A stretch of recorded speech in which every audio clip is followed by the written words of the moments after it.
Hello everyone, my name is Bart. I'm a proud new owner of this 1982 836 Beechcraft Bonanza. I felt like doing this video might be appropriate given the fact that I have not seen a lot of YouTube videos about this particular make and model. Some of you might be considering this airplane and hopefully this will be helpful to you. A little bit about myself. I'm a commercial pilot, an aircraft owner for 15 years or so. This is my fourth, and as I'm jokingly saying to my wife, it might be my last airplane. It's hard to see what to upgrade from this. Well, a TBM 900 would be probably the ultimate upgrade, but nonetheless. I owned a Grumman, a Tiger, I own a Cherokee, I own a Trinidad, Cicada Trinidad, and this is my fourth aircraft. Purchased it 2 months ago from a place in Ohio called Pristine Aircraft, and I've been flying it since. Have about 25 hours in it. Disclaimer, I have not taken any Beechcraft proficiency courses in it. I'm scheduled to go there end of this month, so what I will tell you is more focused on maintenance on the things that I've observed as it compares to the other airplanes. 1982 was 2 years before Beechcraft went into the dual separate controls. So as you know, one of the trademarks of the Beechcraft, other than the V-tail, which this airplane obviously doesn't have, is the big bar throw-over yoke in the cockpit. This airplane obviously has that because it's 1982. 1984 Beechcraft has changed it. Pros and cons to this configuration, probably a lot of pros. But anyway, this one has probably all the mods and upgrades other than this final panel relayout. This airplane is completely refurbished. As you can see, it's got a new paint, new engine, new interior, but it's kind of kept in the original configuration from the standpoint of pretty conservative analog controls, as I'll show you in that cockpit. But let's talk about the ownership. So first thing what I did is obviously I took my mechanic to the thorough pre-purchase inspection. I haven't found too many huge red flags, or I haven't found any red flags, to be honest with you. Just minor things. You know, placards, for instance, there's some of them were missing. I'm a big stickler of making sure that everything is properly placarded. There are uplock springs here in the wheel well. That's just to get started. So there are uplock springs here in the wheel well. Just go in there. See those silver things?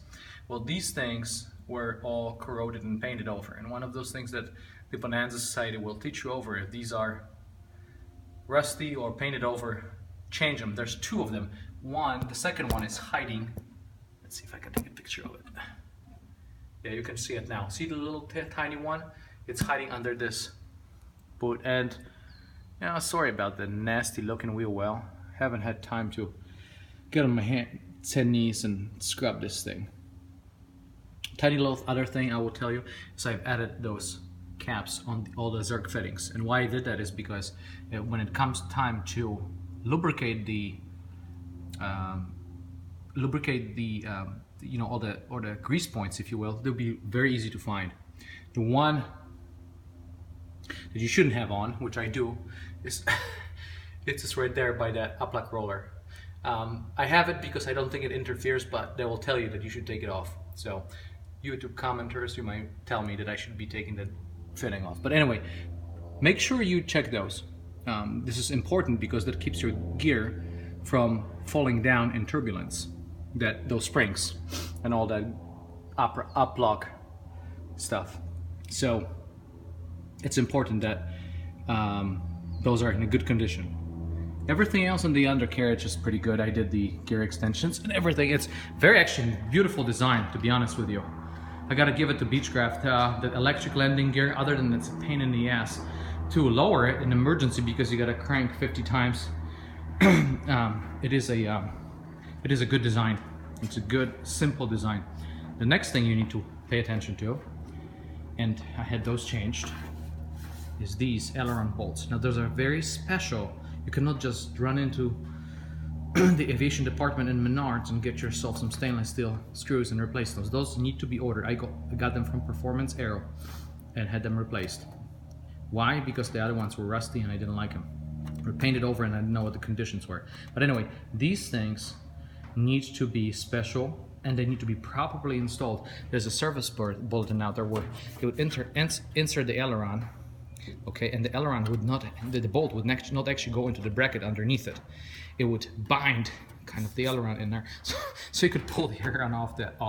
So I made sure I had all that done, and those bolts are nice, they're corrosion resistant, so I don't have it painted for the reason. I want to make sure that they all out there because they're structural, no, not structural if you will, but they're safety if you will oriented. They're not just a typical fastener.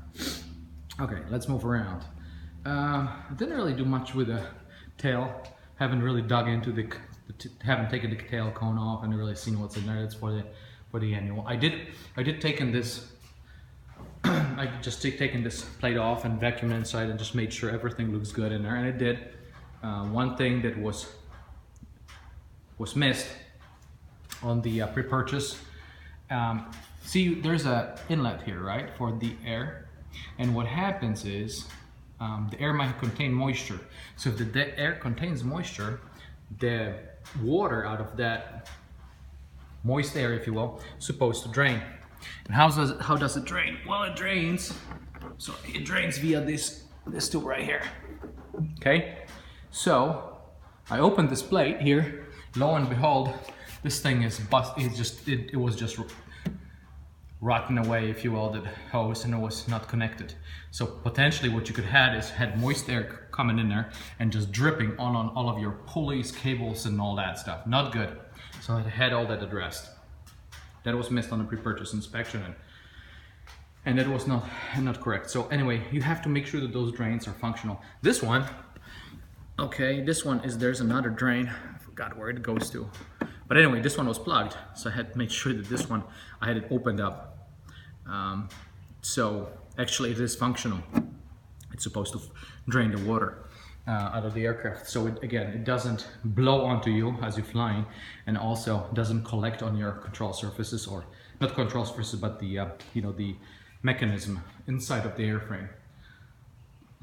How do you like that logo? I have added it. You can buy it from Performance Aero with the gold paint scheme. I thought that looked pretty good. Static wicks.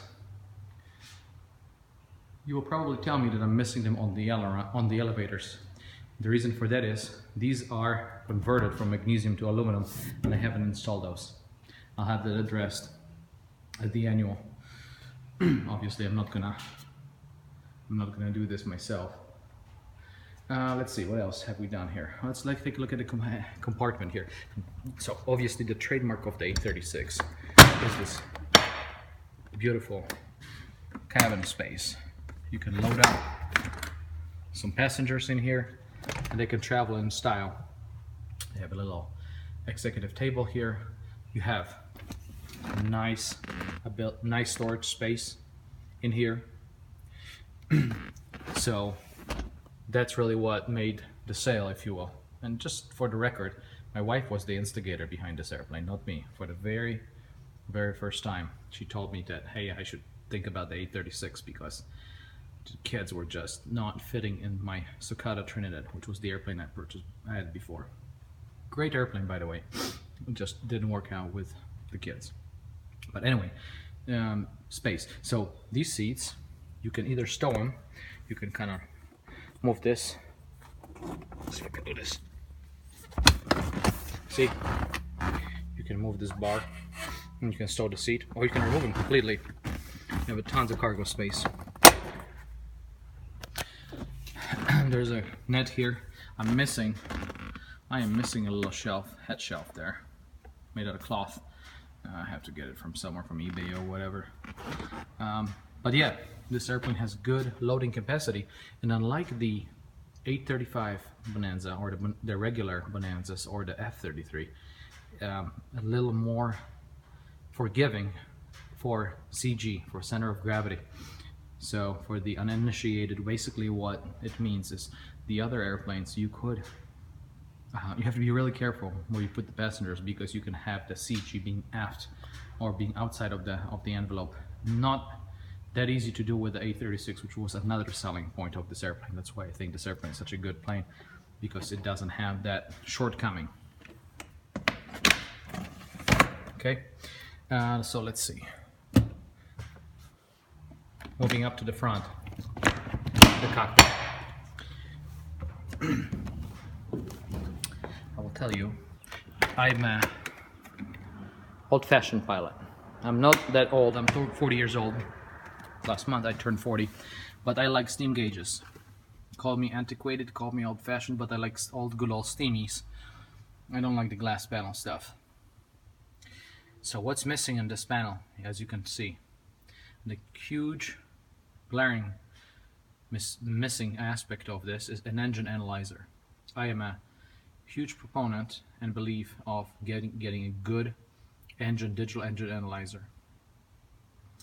Actually, I think you're stupid if you don't have one, to be honest with you. I'll put it that blunt. And I'm baffled why these guys have invested the money into these fancy schmancy stuff and haven't put an engine analyzer. But okay, nonetheless, that's my next upgrade. See that CHT gauge or GT gauge in there, and see the CHT gauge in there. Okay, that's all I got right now. But next thing, it's gonna be probably a G3 inside G3 in place of this guy. Because being able to monitor your engine and figuring out what's going on, it is, in a single engine airplane, is the most important thing. You know what? People put crazy money. That's just my personal opinion. I'm going on a soapbox right now. So people put crazy money putting glass cockpits, all kinds of crap in there, but the engine they don't really pay attention to. Whereas I feel like, look, you can navigate with this thing, okay, with a compass, or you can navigate with an iPad. I don't know. You can navigate with all kinds of things with this Garmin 796. But if the engine has a problem, you need to address it right away, or you need to land, or you need to know that there's a problem. That's the most important thing on an airplane. Everything else, as far as I'm concerned, instrumentation-wise, is secondary on a single engine airplane. So therefore, I am going to put that in. And the second upgrade, obviously, is going to be a DSB compliance, which is pretty easy on this thing. Like the 530 in there, not as a big fan of it as I am of the Garmin GNS 480. But anyway, it is here. That 796 is a backup. It's a nice little thing. It gives me like an altitude alerts, 500 it says when I'm descending. So I feel like an airline captain when I'm flying it, because it gives me those alerts. But then that just a backup. Other than that, good old KFC 200 autopilot, good old HSI, man. With all these instrumentation, I can fly around the United States. Give me anywhere in this country, I'll fly with this instrumentation. I don't need anything else than this. I've got the Stratus 2S. The only reason I've got that is because it got AHRS. And I have my iPad in here that's connected, and if anything fails, I've got a backup. I've got a backup for attitude indicator and for my DG. And so in my opinion, I'm somewhat covered. My Trinidad had a duplicated control panel, had a electric attitude indicator, so I didn't need that Stratus. But with this one, not having that, I felt like I have to invest in that. So anyway, that's that. Let's talk about the ergonomics in the 836. Just for, again, I'm talking from the perspective of user. Very different seating position in my Trinidad. Sitting up and high, very good visibility over the cowl. But the problem with this is, because how those holes are drilled in the seat, you will be sitting, in my opinion, way too close to the yoke. Now I understand why they probably did that, because you need to be able to reach those vernier controls. If you slide your seat back, if you could have, you can't, but if you could have, you might not be able to reach your arm and have a hand on the throttle. But I don't like that seating position as much as I've liked on the Trinidad, because you're sitting so close to the controls. I would have liked to be maybe 5 inches back. Also this bar thing, I don't know. It's an acquired taste, but ergonomics, being able to see that landing gear indicator, it sucks, okay? So I'll just tell you, you're not going to be able to see anything. You basically just need to learn by feel. Throttle on the left, prop on the right, and mixture underneath it. And then the gear and the flaps. Flaps are completely like obstructed by this thing. It's nuts. It's really nuts. Compared to my Trinidad, the ergonomics on this thing are bad. But okay, so there it is, and I'm living with it, and I'm going to learn it, and I'm going to just become proficient with it. But there is something to be said about these single engine controls, or not dual controls, but a single throw over yoke, as some of those beaches have. That's my only gripe about this. You just really cannot see the landing gear indications or the gear lever or any of that stuff from the pilot position. You have to lean over this bar to see it. Some people might think, okay, no big deal. Some people might think it's a deal breaker. I am willing to just live with it because I love this airplane. Obviously I bought it, so I'm just giving you the full disclaimer. Okay, let's close this door here.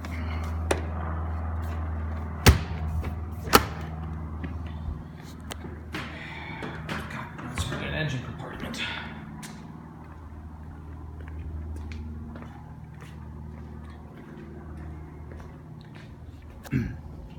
So this is an overhauled aircraft engine by it's called Superior Place. It's in Ohio. They have Millennium cylinders, as you can see. Nothing fancy. It's an IO 520 Continental. My first Continental. I was a Lycoming guy. IO 540, IO 360. You know, all these engines.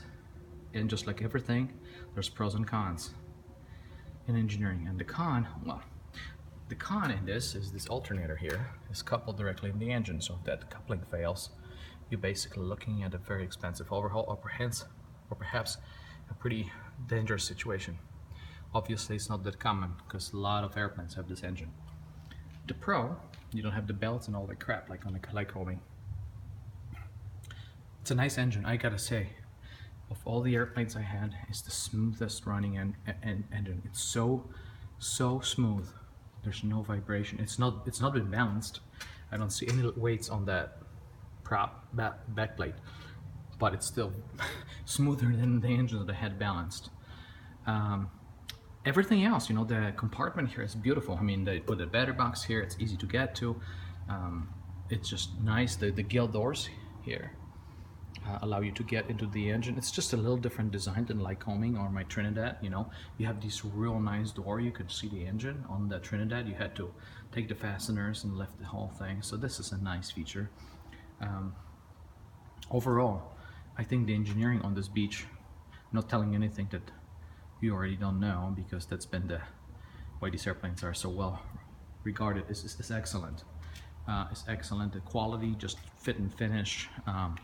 You know, just good use of materials. So there's really no qualms about it. A little hesitant or a little apprehensive about just being a new engine, right? So the infant mortality is still what I have to deal with, because you know, once I get maybe 50, 100 hours, I'm gonna be okay. But now I'm still in the infant mortality stage where the engine is new and, you know, anything can happen. But a lot of the accessories have been overhauled or installed brand new, so hopefully that's not going to be the biggest of a problem. So there you have it, my quick and dirty, unrehearsed overview of the A36 Bonanza. To sum up, an excellent airplane, excellent comfort for the passengers. Performance-wise, maybe just a few words. Man, this thing is fast. This thing is fast, and you gotta stay ahead of this airplane. Unlike the Trinidad on any other airplane that you fly, this NACA 23,000 airfoil gets this airplane going. So 150, 155 knots, even at moderate power setting, is not unheard of.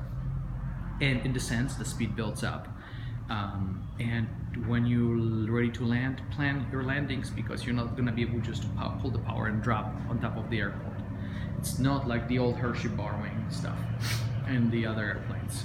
So those are the nice things about it. Stalls, gotta train it. Read the Flying the Beech Bonanza book, because they show you that NACA 23,000 airfoil has a different stall characteristic than the Hershey bar wing. It does drop pretty precipitously.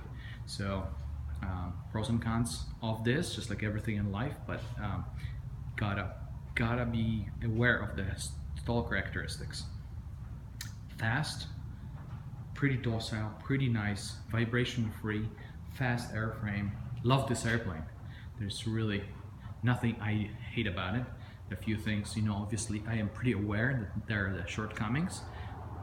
I guess the only thing I didn't show you is what I think, like what the guys were thinking, is the wooden floor. Yes, this airplane has wooden plywood floorboards, and to me that's nuts. But anyway, that's probably the only thing I hate about this airplane. I wish they put aluminum floorboards. but they didn't, and they still don't do apparently. If you buy a new Beech, they still come with the plywood floorboards.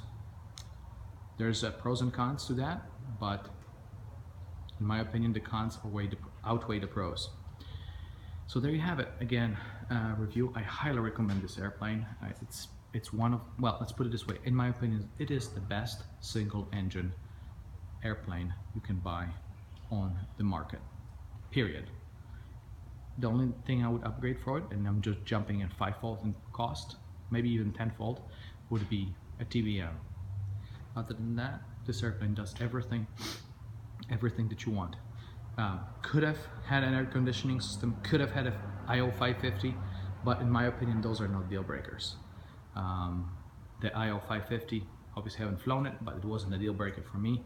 Air conditioning, I had air conditioning and I swore I would never buy an airplane without air conditioner again, but I tell you what, airflow in the Bonanza is very nice as compared to the Trinidad. So whereas in my Trinidad I had to have air conditioning because otherwise I thought I'm gonna cook.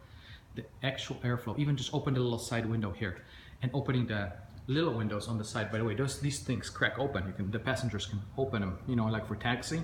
That makes all the difference. So it's just, you know, air conditioning, yes, certain airplanes it's a must, but this airplane, at least I'm feeling like maybe we can get away with. The IO 550, I just don't know because I haven't flown one with an IO 550, but to me, I figured, okay, screw it.